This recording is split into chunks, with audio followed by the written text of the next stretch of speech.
We are live. Stanley Vaganoff, welcome to Hello, the BigCritique, man. How are you? I'm good. Yourself, Mark? Thank you for having me.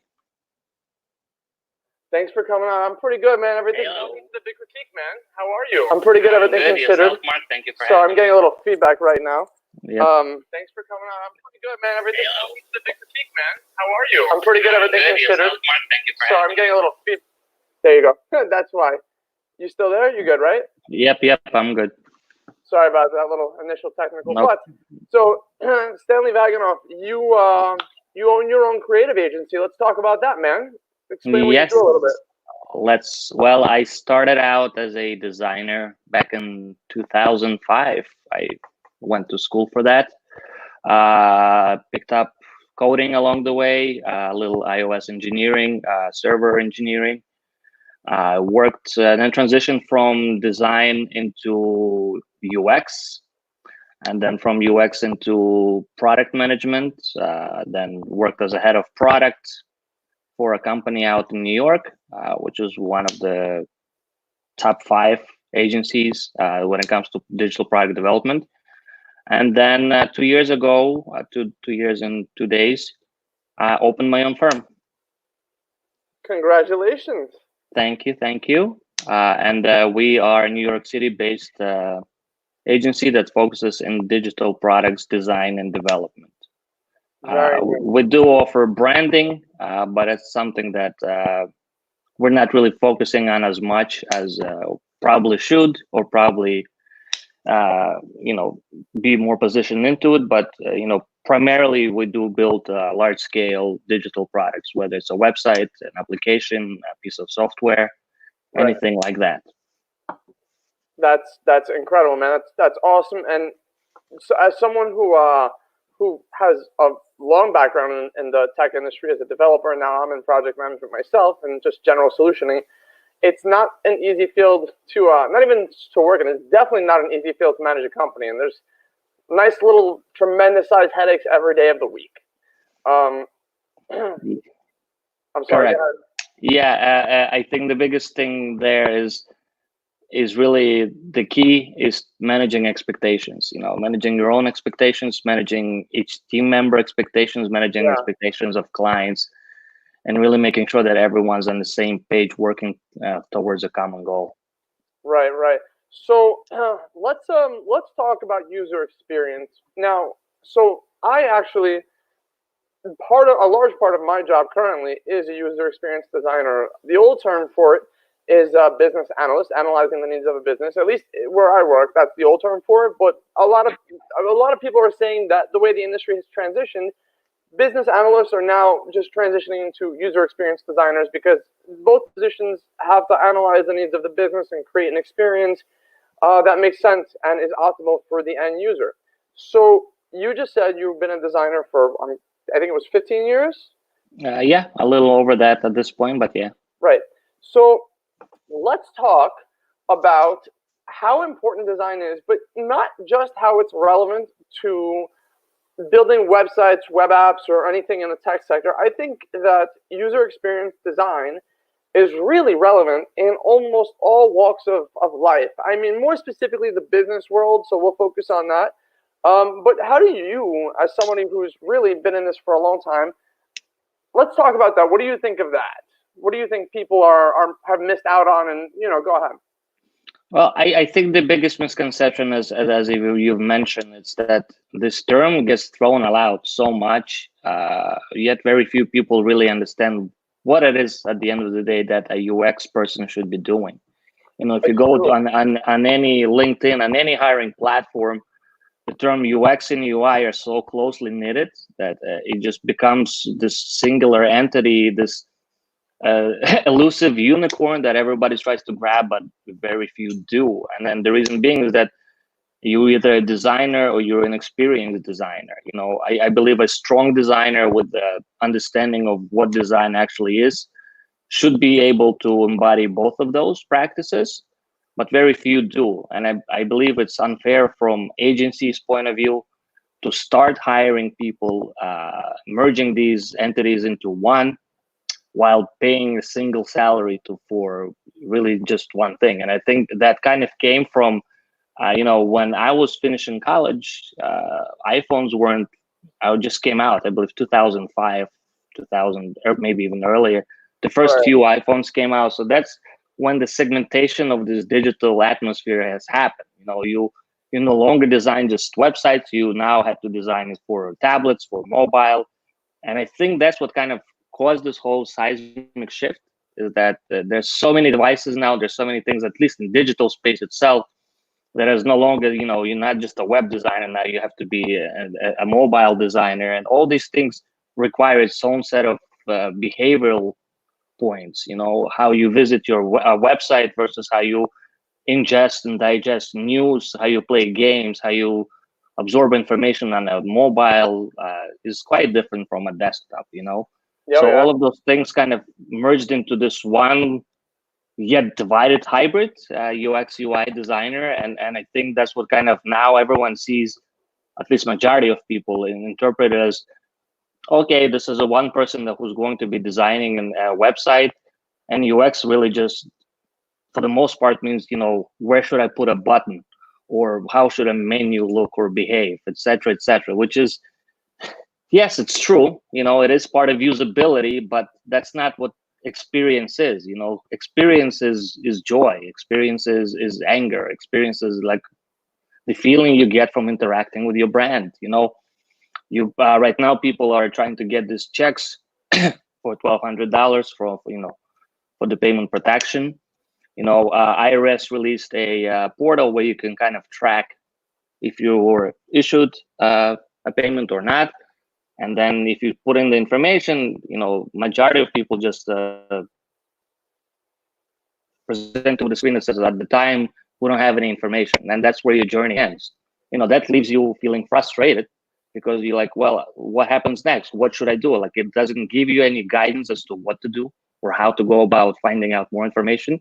So that becomes a UX. It becomes an experience that you're feeling, that you went through the trouble of providing and inputting the information, you took the time out of your day, and you left with no result. All of these things are part of UX, and I don't think putting a button left or right of the screen would really solve for that. Yeah. I mean, I agree with everything you're saying. I think it's kind of funny when people, I haven't really applied for a job in the industry in quite some time, but when the last time I was really looking for work, I saw so many people hiring UX UI designers. And in addition to that, not even just UX UI designers that could code. And to me, when some and so in the industry, a really good UX designer, like you'll see Amazon hiring them for 130, 150K a year, somebody with experience, but that's about right. For a really good user experience designer, that makes sense because of all the work that comes along with it and all of the challenges that they've already had to face to have gotten them to that level of experience. And so when you couple in 3 different jobs for 100K a year, to a lot of people, 100,000 a year is a lot of money. And I'm not saying that it's not. It's a good, it's a really, really good salary, But for the amount of work that goes into that 100K, it's not really right because you're coupling 3 positions and you're expecting somebody to exhaust all expectations for 3 positions on that salary. So for so many different reasons, it's actually really messed up because of what you just said. They're just coupling it all into one. Um, I think that the psychology that goes into creating an experience is something that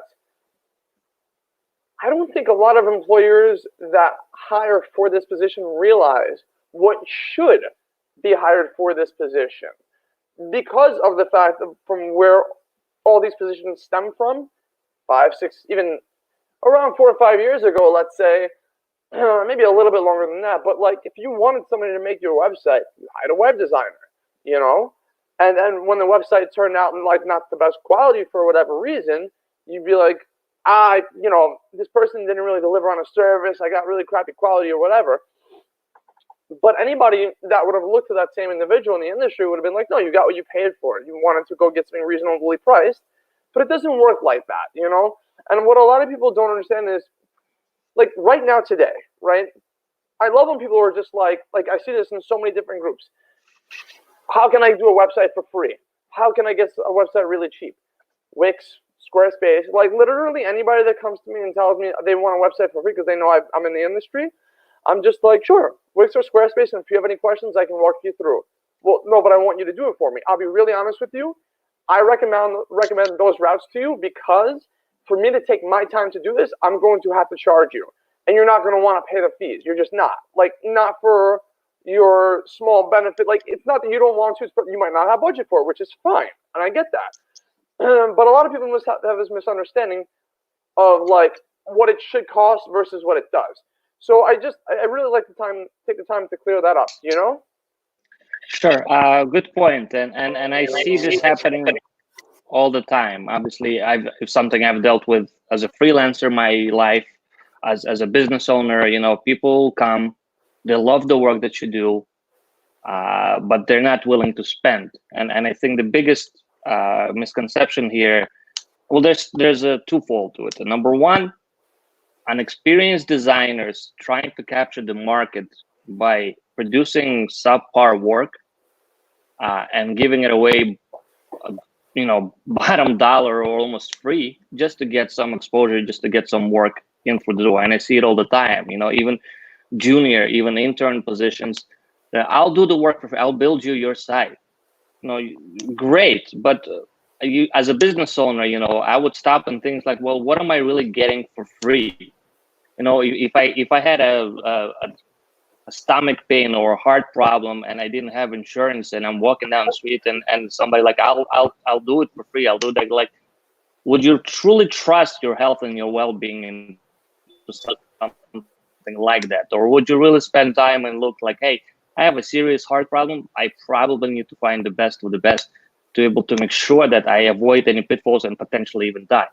Right. So that there's so many things to it. And I think the biggest thing is that most small business owners see design and websites and all of that digital space as an expense, and they should really see it as an investment. So when somebody comes and says, hey, I love your work, you know, I'd like to hire you, you know, sure, you know, what are you looking to spend for it? Or actually, why do you feel even you need a website? What does it solve for you from a business standpoint of view? A lot of smaller agencies, a lot of beginning agencies or beginning freelancers or designers, you know, they approach it as an order taker. You know, they say, I need a website, I need a WordPress. They start going into this technical acumen. They start talking about all these things where really they leave out the most important part, is that why are you doing it? What is the goal here? What is having a website solve for your business and how? So if somebody comes to me and says, hey, you know, I have a retail store, it's not performing well, you know, I'd like to get my ROI, I'd like to get sales up, and I'd like to maybe generate $1 million in sales within a year, then you can have a conversation and say, great, you know, I believe that we can get you there. A price for something that will probably be around $100,000. Wow, that's a lot of money. I'm like, yes, true, it's a lot of money for sure, but it's only 10% of the investment that you're trying to gain. You know what I mean? At the end of the day, if you want to have $1 million in your pocket from a platform that is able to withstand and generate that, I don't think 10% is really that big of an investment. You know, it feels to me. So putting price and putting context on a price is really important to kind of battle this notion of, you know, how much things should cost.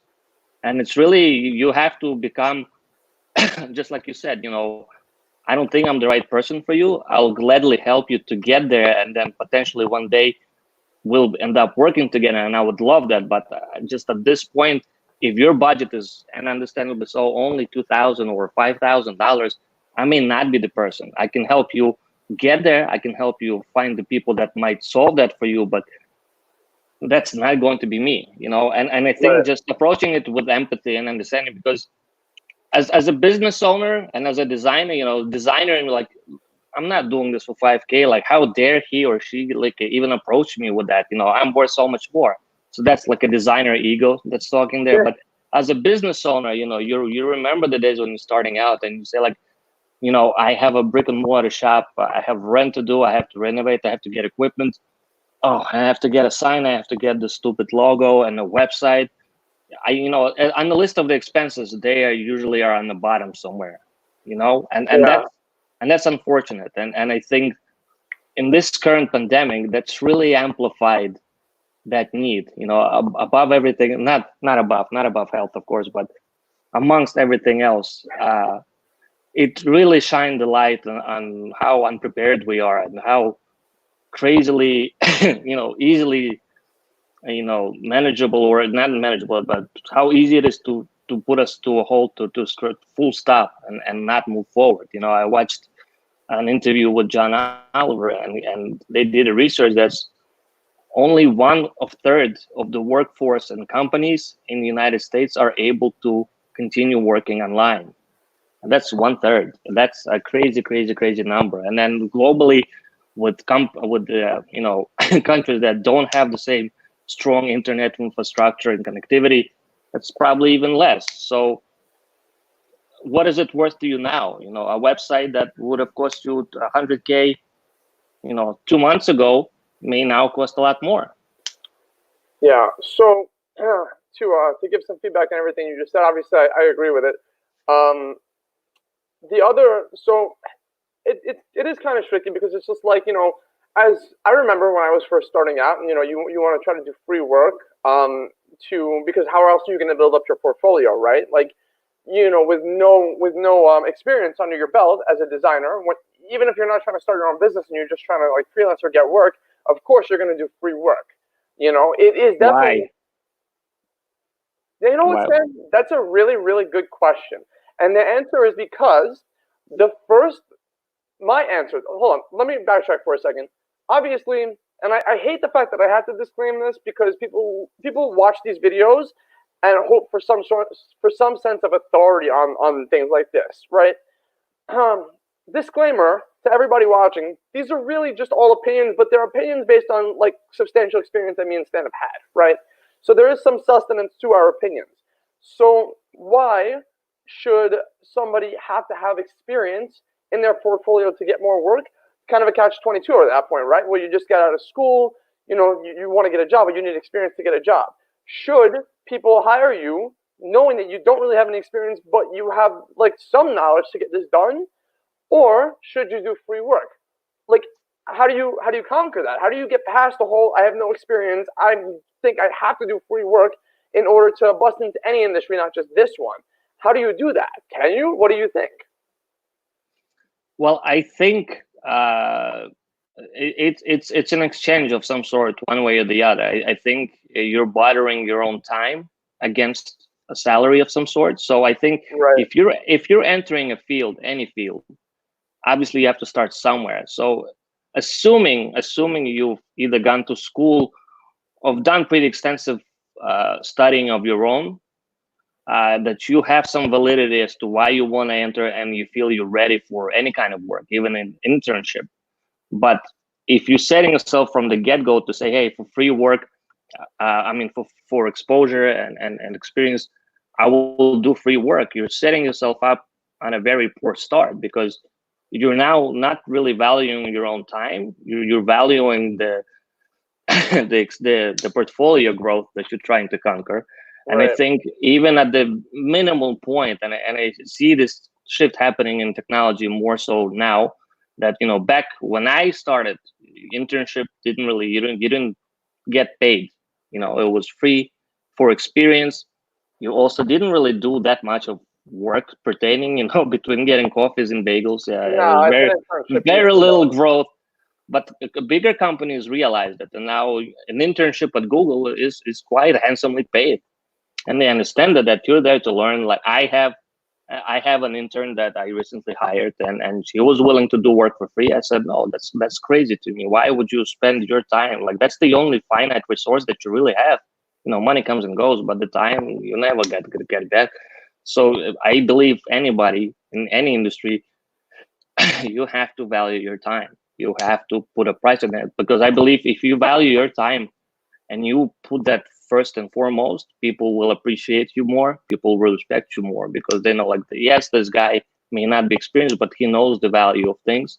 And I would trust somebody much more with that than somebody just coming, yeah, I'll do work for free. Because then for free, you have zero leverage as a business owner, because you can say, hey, I need this done by tomorrow, but for free, like, hey, you know what, I'm busy, I won't have time to do. So you need to have this type of framework of mutual respect, that I respect your time, and if you don't have the capacity that I'm searching for right now, I'm willing to pay you less, but at least I'm paying you something, and I'm giving you the work and experience that you're seeking for. I'm not gonna make you go get bagels or get coffee.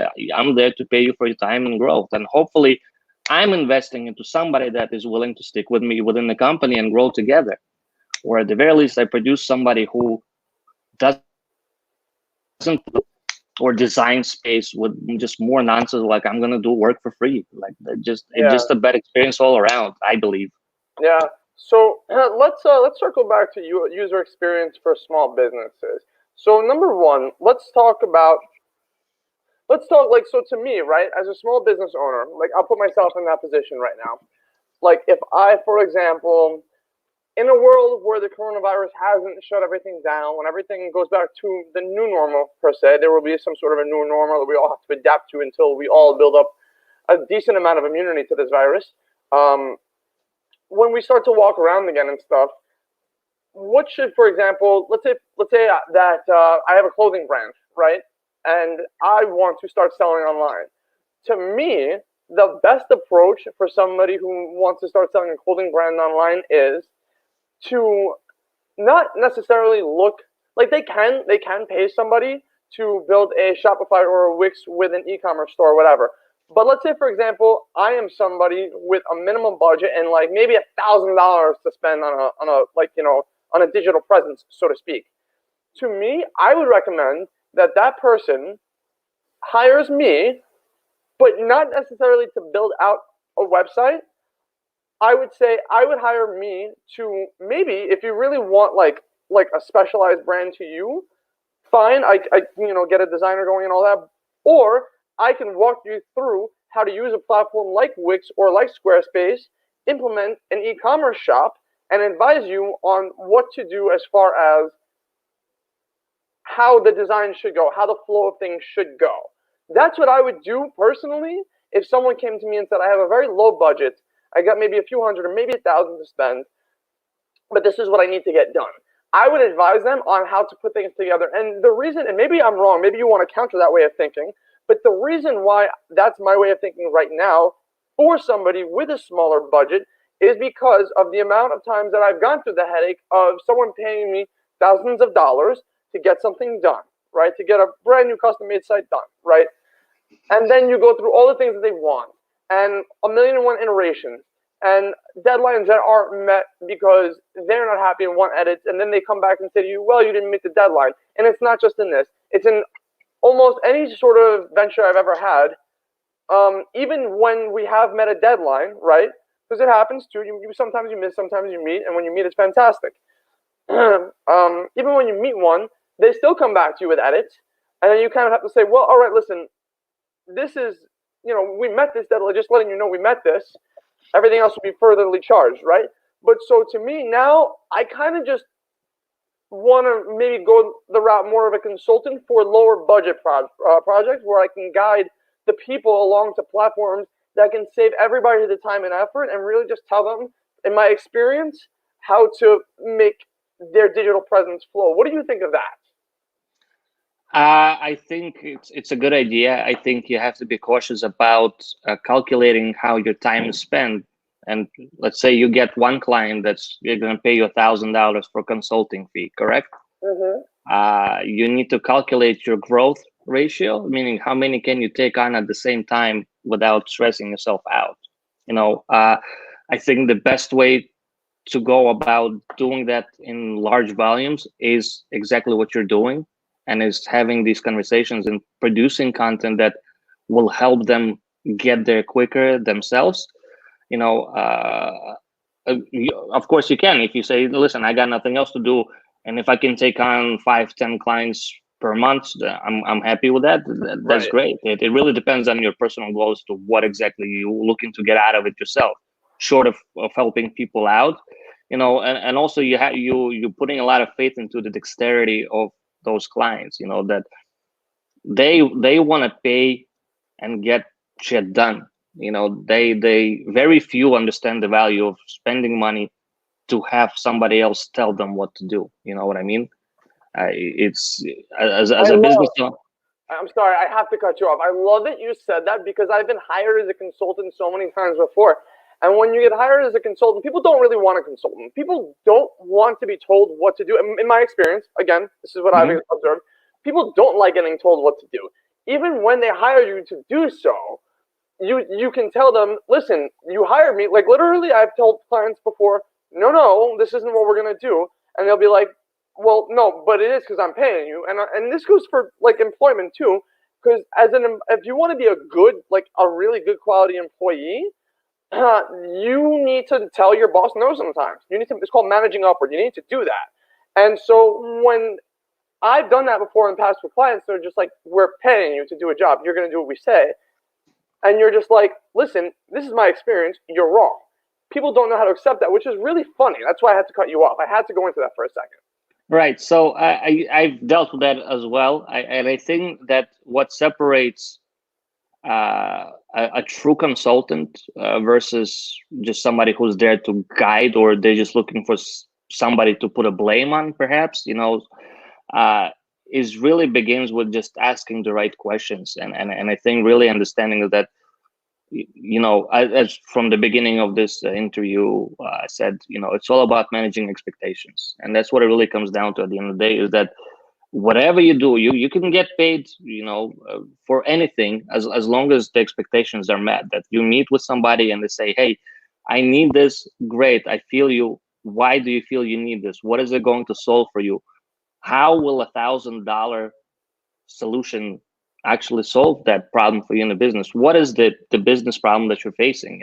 It's, if you just step away, like, to us, when I go into a meeting, and we're doing pitching, or closing, I rarely touch upon anything technical or even anything pertaining to the site. The conversation is always around, what are we solving? What issues are you having?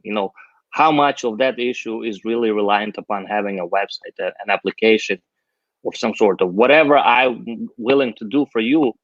Is it really worth it for you at the end of the day? And if so, how much? What does it solve? And it's always about context of expectations of first, and it's okay to just say, hey, I have people come to me all the time. I want to build an app for whatever the case. Why do you want to do that? How is it going to help you? Well, I feel that having an app versus having a responsive website brings some sort of authority into my business, that I've gone this extra mile to do that. So then we break down that question. So, well, who told you that? Why do you feel like having an app will somehow make you better than everybody else in your competitive landscape? So it really begins with just asking the questions. And then even if, bringing somebody in and say, at $1,000, this is what I'm doing, you're pretty much there to pick my brain and leverage the skills that I've had over the years of experience of dealing with the same issues, and this is how I would solve them. Now it's up to you to go and solve them, but as you said, is that very few are looking for that, because you're putting a lot of work back onto yourself. It's like, but I think everybody has to go through that. I think you really need to hit a rock bottom to really understand, and stop blaming everybody else, and really start figuring out, wow, no one's going to do it better than I will, because this is my baby. This is my shit. And if I really want to have it succeed, I either understand that it's going to cost money, or roll up your sleeves and start digging into it and listen to what people are telling you to do. Yeah, no, that's very, very true. I don't think I even have anything to add to that of value, so I'm really not going to. But what I would like to talk about next is, so we touched a lot about how small businesses, and to reiterate for anybody who may have just tuned in or wants a little reiteration, I think that if you own a small business and you have a very small budget, and when I say small business, I don't even mean you have to have a brick and mortar. As a matter of fact, a lot of small businesses these days just have a digital presence, which is fine. But if you have a small business without a lot of budget, you're welcome. First of all, you're welcome to contact me or Stan. Either one of us will help you out as best as we can. But I also think that you should know you don't necessarily need to drop a lot of money to start an online presence. You just need to know and be aware of the tools that are available to you for whatever is within your budget.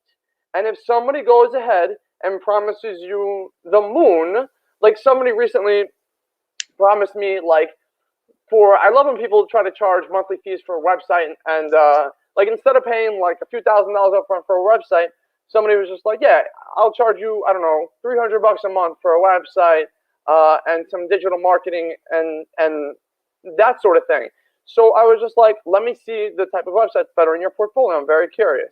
So they sent it over, and I said, listen, be very honest with you, somebody that's been in the field for about a decade now, I know what wows me when it comes to looking at websites. What wows me personally is topography, is design that stands out, is stuff that really gets to the chase quick. It is not the same old like gridded layout. It could be. It depends what's in the gridded layout.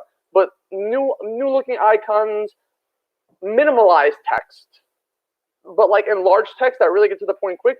Really stuff that grabs my eye. That's stuff that really gets me from a user experience point of view. Like, oh wow, okay, this is cool. This gets me really quick. I understand the entire point of what they're trying to sell. This person, well, I really respect where they were coming from. I was just like, your portfolio is mediocre, and I understand what you're trying to do. You're trying to offer a budgetary solution for small businesses that don't want to pay out of pocket in one shot, maybe thousands of dollars for a website, and they just want to, they're okay with spending a few $100 a month for a website and maybe some social media marketing, and maybe even some email marketing. And this is something that I can't touch upon this enough. My experience, my opinion completely. I think most marketing firms suck. I think, and it's not to necessarily put anything down. It's because most marketing firms, like, I'm in a few different Facebook groups, right? And one of which I'm in is called a ClickFunnels group. And I've had a few people approach me, like, we'll comment on statuses together and stuff. And like, they'll put statuses up to say things like, what do you think is a good way to build a business or a brand or whatever? And people will leave such infomercially comments. They'll leave the comments just like, well, if you hire me, I'll do this, and that for you. So my comments are usually just like, you can hire whoever you want to hire, but at the end of the day, what's going to build your brand is time. It's not going to happen overnight. Is time, is grind, is consistency, is good branding, and is storytelling, right? And that's a big part of it. So, and that's why I don't, I know you saw me start this Strong Mind Media group, because I'm trying to very, very little by little, by the way, break into the creative ad space. What I really want to do is eventually deliver products like video-based products or whatever, almost like video memes, for businesses that are in position to do so. Because I think a lot of marketing, and this circles back to user experience, is kind of garbage because you're not telling story. You're not telling anything engaging in your marketing anymore. From the ads that I've seen, I've seen ads. 90% of ads that I see from businesses these days are the same things that have been going on for the last few years. Let's say they're giveaways. They're They're toll taking. The problem with all that stuff to me now is that once it's been around for a little while and it's not engaging, people are going to be like, they're taking another toll. Oh, it's another giveaway. I think everybody loves free stuff, but I think that if you don't build some sort of an engaging story or like something additional within your marketing, you're just going to fall into the same crap. That falls into user experience. It's all according to and I kind of hope you have a different opinion on this because I like opposing opinions. But I think it all sort of goes according to what really will stick out to the user. What will stick out to the end user, the person that you want to perceive your information. So that's sort of like my rant on where I think marketing has gone. I think it's gone to a place of everybody sees what everybody else is doing and then they copy, rather than taking a step back, figuring out what they want to put out, and kind of really strategically planning how to do things. Right. Good point. So I agree with you, and I absolutely hate marketing. I hate ClickFunnels. I hate that word, and I hate the fact that it even exists. But nonetheless, it's something we have to deal with. It's something we have to. So, to your point, I don't know how much of a position you'll hear from me, but it is experience by how you interact with even a post on Facebook or how you interact with your competitors. You're building your own experience. I fell for that in the beginning. When I started a company and I was going after small businesses, it was a shit show on every post. Somebody posts something, and people are just so hard on selling themselves that they don't oftentimes overlook what the question was about. It's, hey, could you recommend a good server? You don't need a server. You need a ClickFunnels. I'll build it for you for $20. Like, Yeah. it has absolutely zero to do. So I think the even identifying your own strength, identifying who you're going after and what problems are they facing that your solution may help them with. And I think it really, that mind shift should happen from not saying me, but really saying, you, what is it that you need and how can we help you with that, whatever that service, whatever industry you're in. It really begins with understanding. One of our agency's UVP, unique value propositions, is the discovery phase, where everybody should have that, and I think most companies do, but to the extent that we go into has become like our shining star, is that the initial part of the project where I spend 2 to 4 weeks, sometimes 6 weeks, of just identifying the issues, like really listening to every stakeholder, really understanding their pain points, then really speaking to their customers, understanding their problems that they're having, and then kind of trying to funnel that into a solution of what that solution may look like, how it translates into code, how it translates into design, and how it manifests itself in the real world.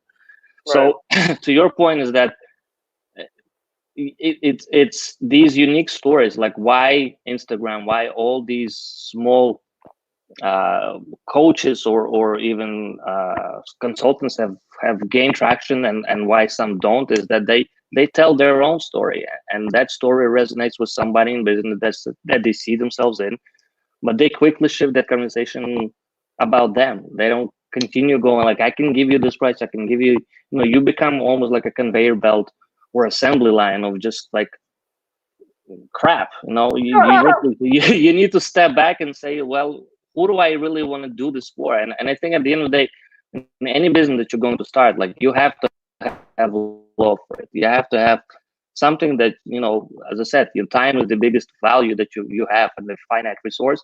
Like, do you see yourself doing this for the rest of your life? Will you be happy doing that, no matter what the price is? Whether you close a deal at 5K, $5, $1 million, $1 billion, are you happy with that? And I think asking those hard questions yourself first kind of helps you arrive as to like, yeah, you know what? Maybe I don't want to do this all the time. Maybe ClickFunnels isn't something I want to do. Maybe your problem is that this all you know how to do, and that's how you can make money, and your livelihood depends on that. Then maybe pivoting it. Well, what can I do different that reflects my personal story that others can catch on to, and then we can work on that together.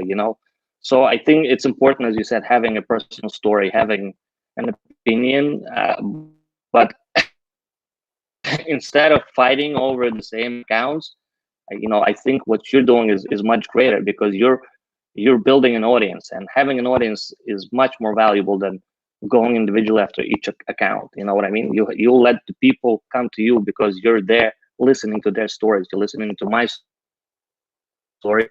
You're listening to every other day you put out a pack. You listen. You try to learn. You try, holistically, what does that mean to each person?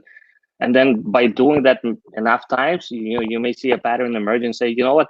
Collectively, all these people have the same thing in common, and my skills and my dedication may be a solution for that, one way or the other. I don't know if that answers your question.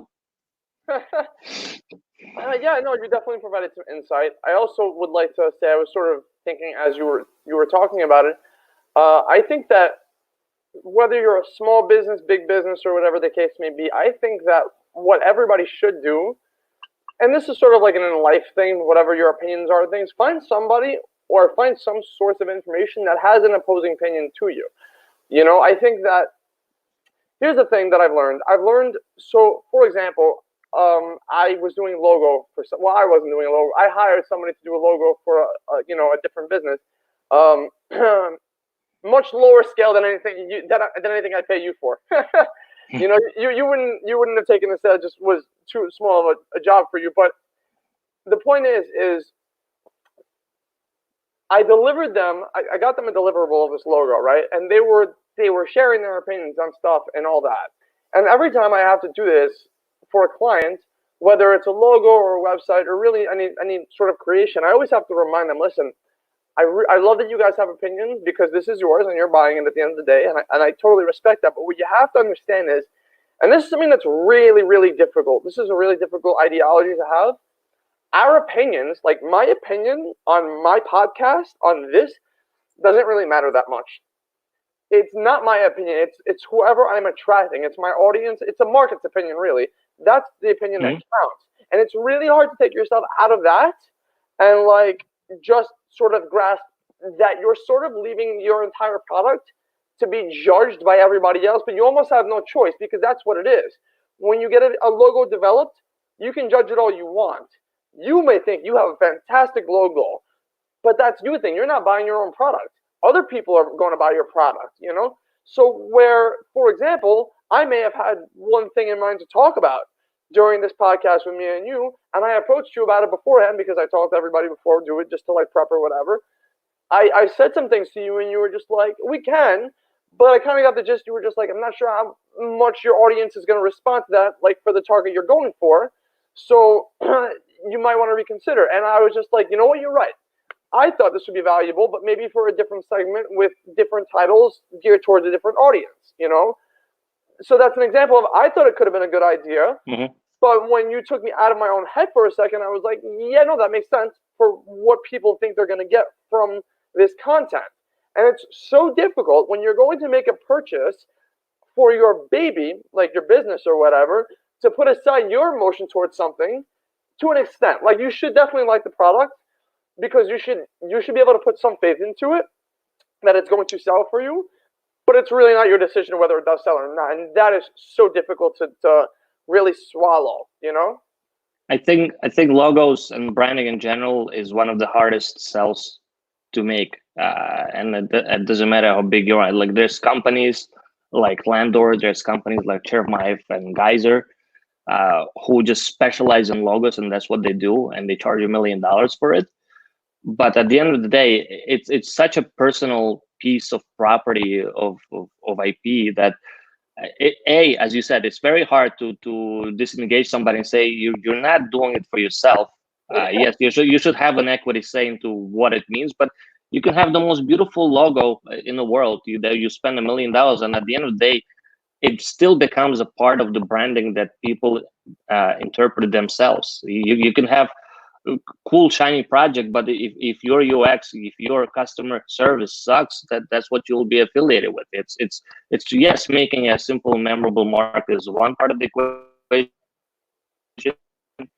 How it lives and the life you give to it is quite different, and it's open to the people that go and say, yeah, I'll have a logo done for $5. It shows. It really does show.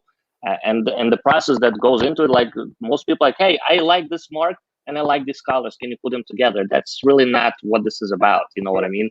And it may work well for you for some time, but as you're scaling, that's gonna crumble real quick. You know what I mean? So once again, this if you go into consultancy world, that's the thing to say to them. Yes, I can certainly do it for you for $5. I'm not going to, and I'm not going to do it for $1,000. But before I do anything, and before you even go searching for it or doing it yourself, these are the set of questions you should be asking. And then keep that in mind. Like a lot of times, as as people approach and say, "Well, I love the work, but I can't afford."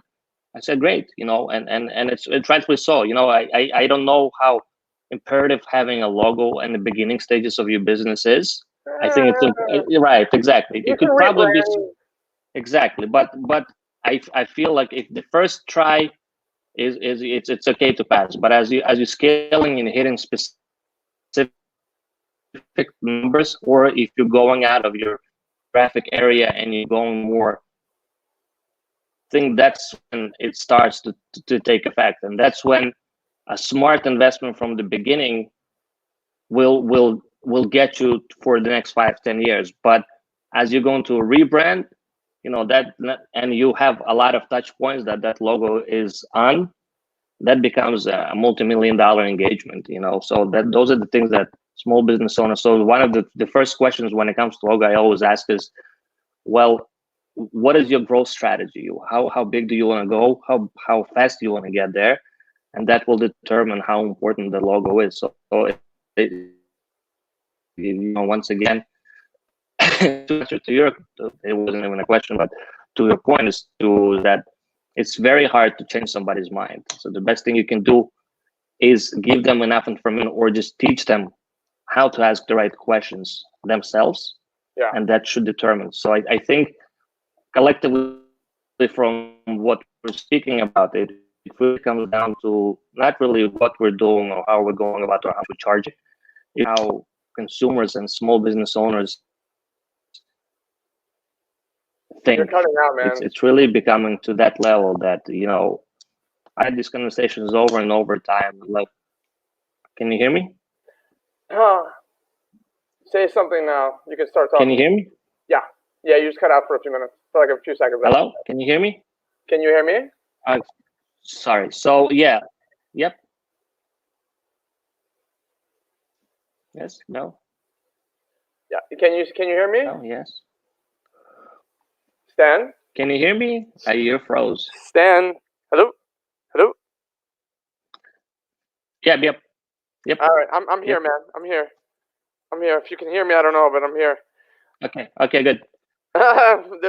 Yes, I can hear you. It's tough with these platforms because, and they warn you, for anybody who watches and who sees live streams right now, it's really difficult to find a platform that delivers a high quality live stream consistently because of the amount of people that are using it.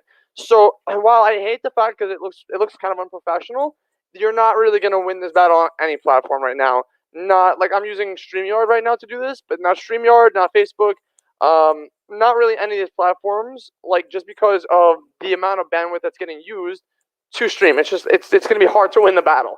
But anyway, back to what you were saying. It's always a matter of asking the right questions. But I think something important to note about this conversation is, if you're a small business and you are talking to a consultant, you will know right away whether they're a good consultant or a bad consultant. If they're a good consultant, well, again, this is my opinion, but if they're a good consultant, they will essentially tell you what you really probably don't want to hear, which is, I'm expensive, I can tell you what to do, I can tell you how much I cost, but no, I'm not going to do this for $100.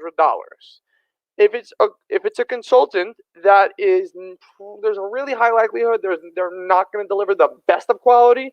They'll work under your budget, and they'll make you a product for maybe a few $100. That's my opinion, and that's the experience that I've had. You might find a worthy consultant that'll only charge you a few $100, but 9 times out of 10, you found somebody worth allocating your time to if they hold a high respect to their own time. Does that make sense, Stan?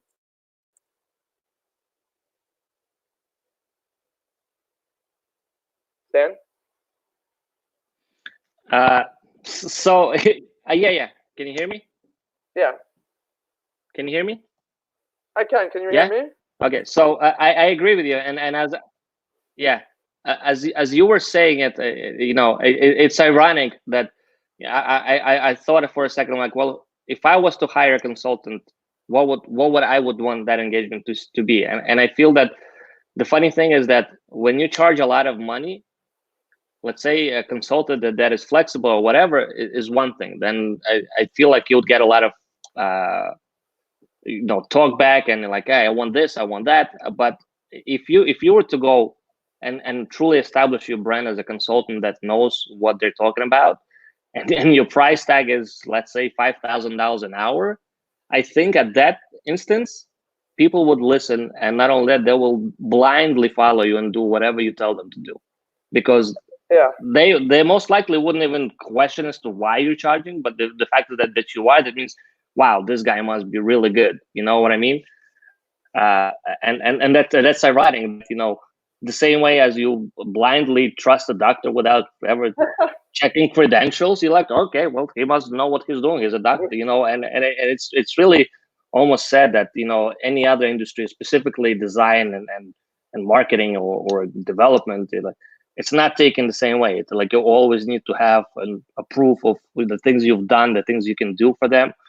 And then the one thing is that, yeah, if you charge a big price, it is easier, because all that nonsense of, if I was be charging $50 a logo, it would have taken me twice as hard to close a deal versus me charging 10 or 20 grand per logo, because it eliminates a lot of noise and clutter is of saying like, hey, this is the price, this is I charge, take it or leave it. You know what I mean? So you almost have to play indifferent at times and stand your grounds and say, yes, I believe I'm worth that.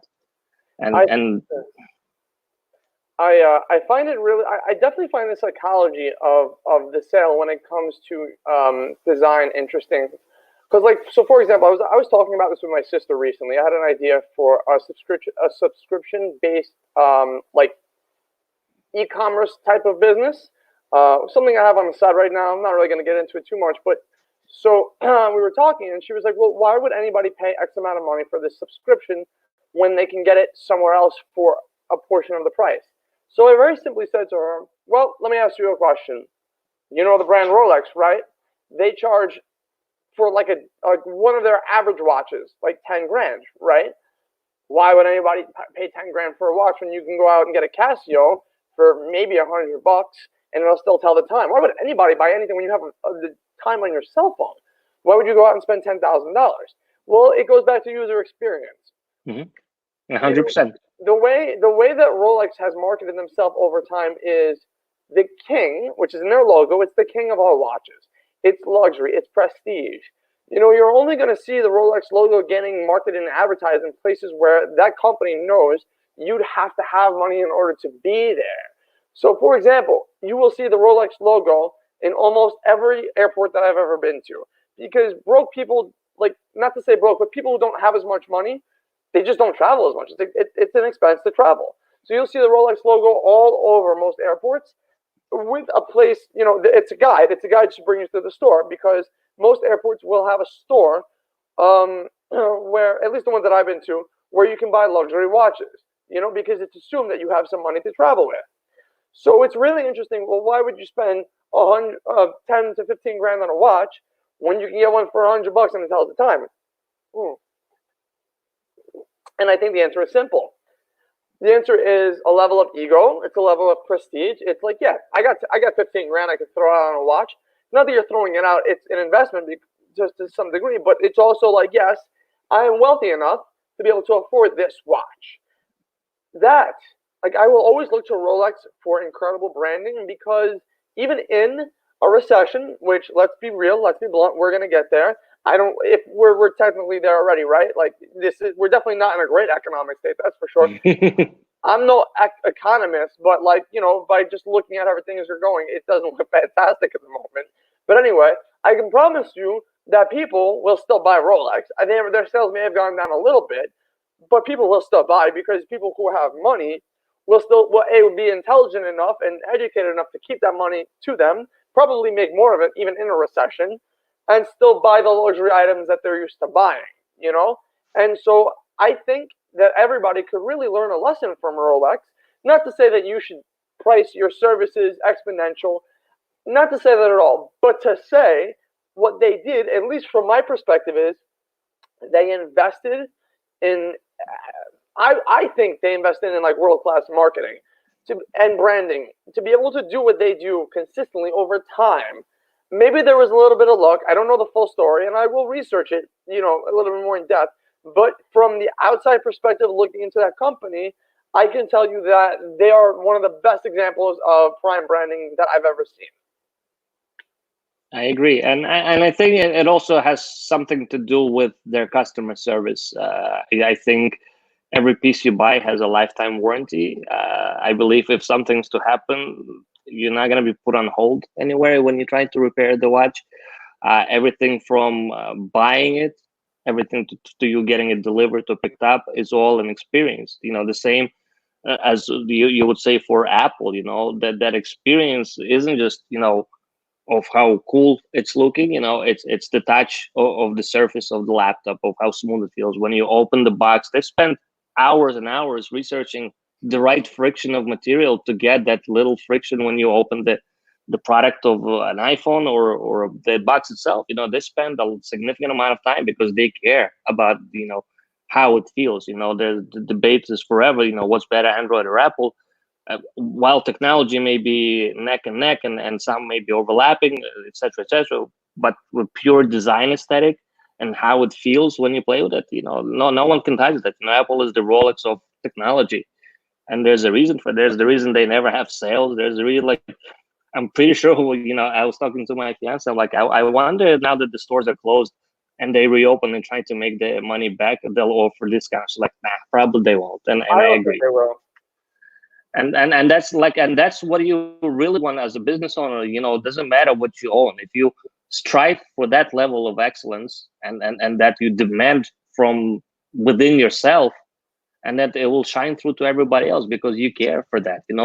You're not gonna build an empire by and then say, okay, I have $5, I'll have a logo. I have $1,000 I'll spend on a site. That's you're buying an excuse, really. You're not really buying anything else. Really good. Yeah, unfortunately.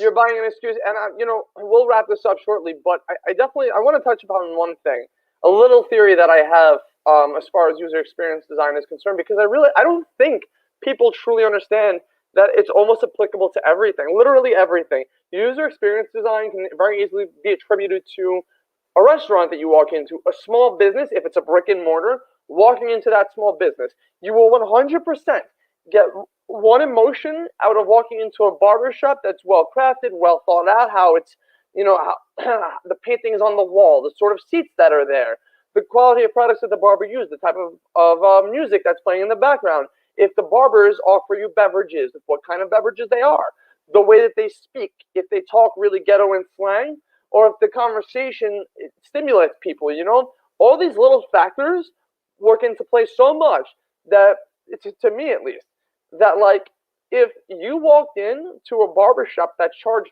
$200 for a haircut but offered all these things, the amount of value you get out of it, even if they cut hair the same exact way, maybe a little better, but the same exact way as a $20 haircut, if they provided all these things for you with the same value as that $20 haircut and the actual quality of the cut, you would still go back to them because you were mentally stimulated in like 15 different ways, and you felt like this wave of, like, this is, I don't even just want to come here for my haircut. Like, it's a privilege to be in here, And so, like, to me, it is applied to product packaging.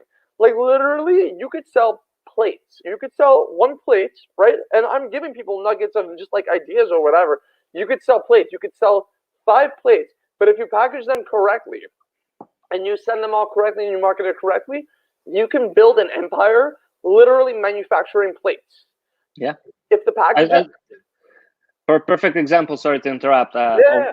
Over the winter, I was looking for slippers to buy, and I found one online, and I absolutely loved their website. I loved everything. And then when the package came, it came with the same attention to detail as an Apple product did. It had a specific branded thin waxed paper wrap. It had the same type of kind of feel when you open the box, and all of the online social media, all of the engagement, they're really painting a picture. They don't focus really on slippers so much, but really on the story. And it goes to say, like, the smallest attention details, like, and the slippers cost $120. I'm like, yeah, that's probably a lot, but I've bought slippers a winter before. I spent $20. They're in the garbage after a month. But these guys really spend time. And, like, as you said, the smallest of things, like, if you play into a person's psyche and vanity, why people go on Instagram, why people go everywhere, is because they want to feel heard. They want to feel a center of attention. And if you give that to the people, no matter what you're selling, chances are you have a customer for life. Yeah, it's sort of, so we're, if you think about Facebook and how that started out, right? I think that I don't think he did this intentionally, Mark Zuckerberg, but if he did, it was brilliant at the time. Um, I think that the fact that Facebook in its infancy, you had to have a college ID at the time. This is probably what 15 years ago. You had to have a college email, I should say, not a college ID, a college email Right. to have a Facebook. That really played into the psyche of it because I remember that I didn't have a college email yet, and some of my friends did, and they were on it and I wasn't. So it was like waiting to get into a club that you really couldn't get into unless you had a college ID. And to me, it's most most of the best brands and the brands that have been in existence the longest have one thing in common, and that is they don't ever give away the value of their service for cheaper than it needs to be. As a matter of fact, even when there's nothing to give away, they raise the value and put it and begin to put it out there slowly, just to get an idea of the amount of influx and curiosity people will have. You know, like the idea behind you taking out a domain, even putting together like almost I don't like a decent like Wix or Squarespace site, right? Like with an interesting idea and some like colorful branding behind it. Like say for example, you me or you put some time into something, right? Because we have a little bit of experience, we have an eye to make like a nice logo or whatever in like a short period of time, like a decent one, you know, like for a really basic product. If you put that out, right, and you gave very limited access to people for it, I have to wonder, even with the most bare bone amount of work, how much attention you would catch and how many people will come back to you and be like, yeah, I saw that. What's that about? That's interesting. Like all you really need to do is make a landing page with a black background and selling some sort of a brand, but not actually selling anything, just capturing email or something like that. And I'm giving away so much right now. But if you market that even a little bit in certain Facebook groups or anything like that, I just have to wonder how much you would get, how much like people would like you subscribe and put their email and like, yeah, I want to know what this is about. You're not really giving me much, but I'm kind of interested. I think it's that level of reverse psyche and marketing that is what people like. That is, I think, what really sells best long term, not short term, but long term. Yeah, I think ingenuity. As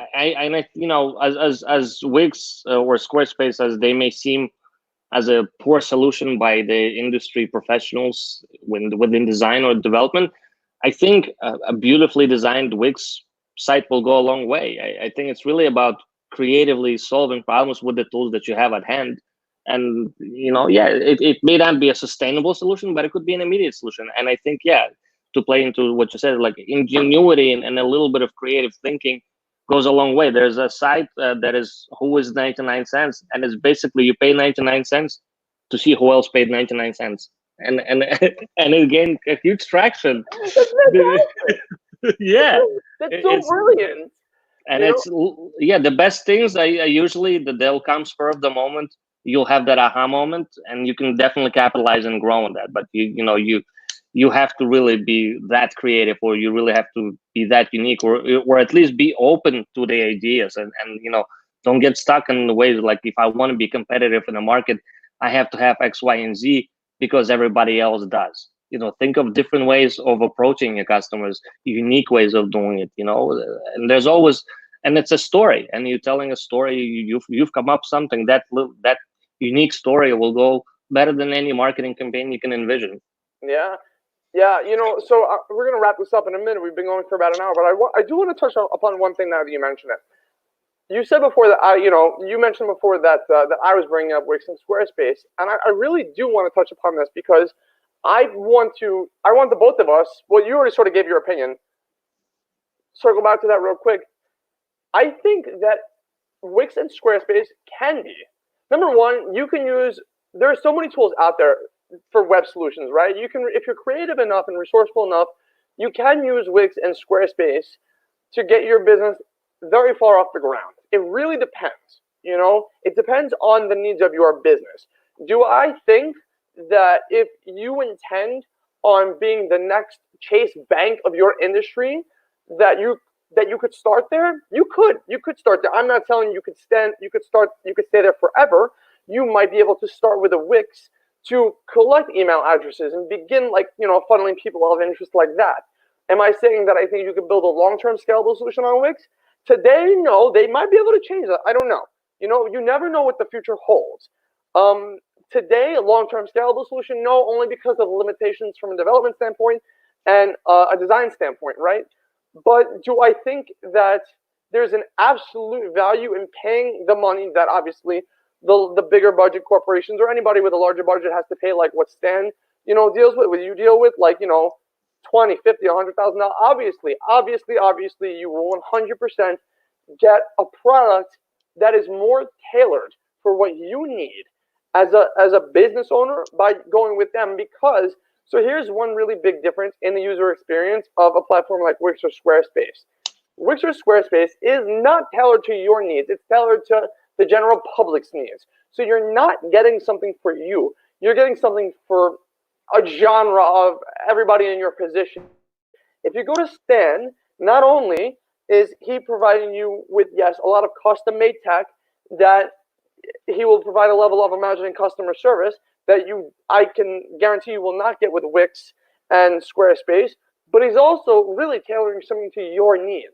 So it's that user experience, and yes, the technology too, that will really get you from point A to point B. But again, if you're just starting out and you have a low budget, Squarespace, Wix, all that stuff, that like really WYSIWYG, easy to use stuff, just to get an idea off the ground, I absolutely think it's fine to do, within understanding that it's not a forever solution. Because what'll happen, here's the problem with using it long term.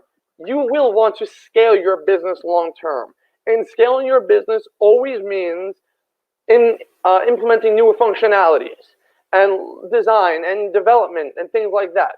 And as you progress, you will find limitations to these platforms in adding widgets and adding plugins.